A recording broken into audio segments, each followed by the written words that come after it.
Okay, so you'll spend a vast amount of time doing this piece of work over the 8 or 9 months that you're doing a dissertation. And so it's really important to pick a topic that will sustain your interest for that period.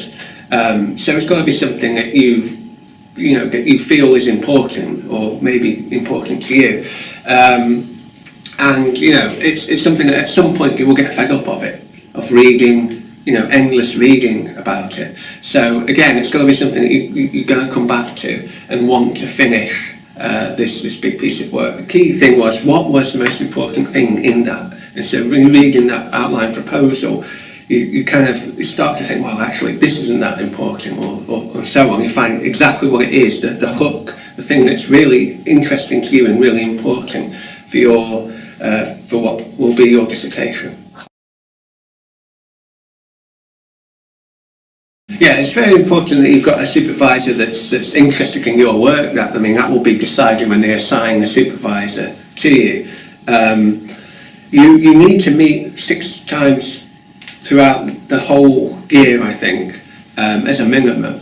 But it's advisable to meet more than that if you feel it's necessary, and also to just to make sure you're on the right track. They're there to give you advice. They're there to help you with any problems you've got, and also if you've got ideas that are changing, if you want to change the thesis or the dissertation, or even fundamentally change it, it's worth talking to your supervisor to get that advice about the direction to develop it. I find it is useful. Obviously, they've got this wealth of experience and knowledge about the subject that you're researching, so it's good to take on their advice. But if you feel confident about what you're doing, then don't be afraid to challenge what the supervisor is advising. If you think, well, actually, this way is stronger, or there's a stronger argument here, because after all, it's an independent piece of work. It is your dissertation or extended essay. It's your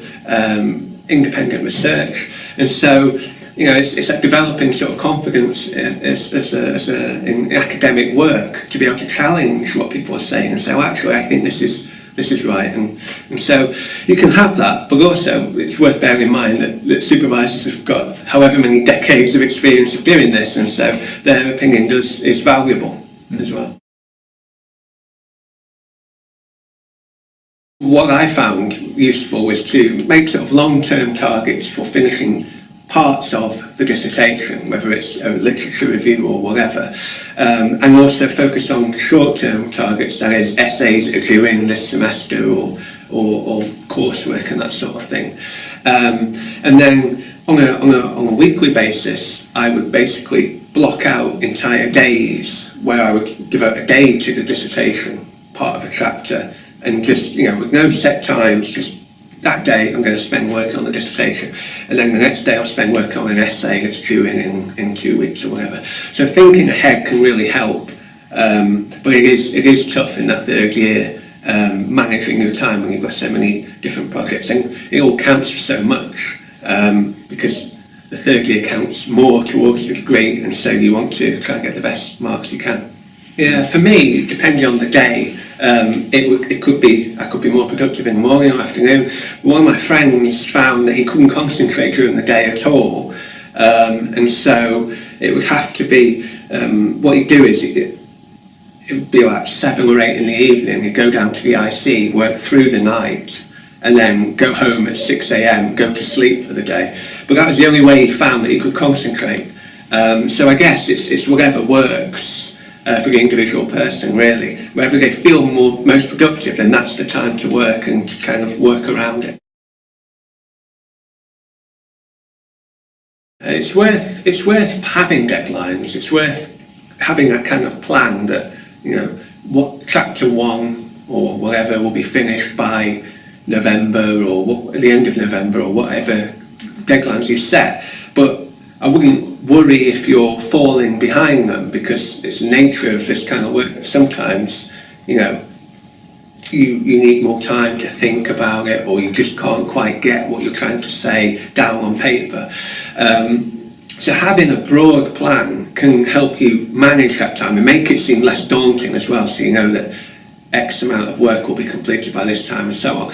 If you find that you're slipping behind on your deadlines quite a lot, then that's the time to speak to a supervisor and find out, get some advice and find out another plan for how to achieve what you want to achieve. Yeah, so when you're approaching the deadline, when you're approaching the final deadline to hand it in, you don't want to be working the night before and then just printing it out in a rush in the morning, trying to get it bound and all that sort of stuff.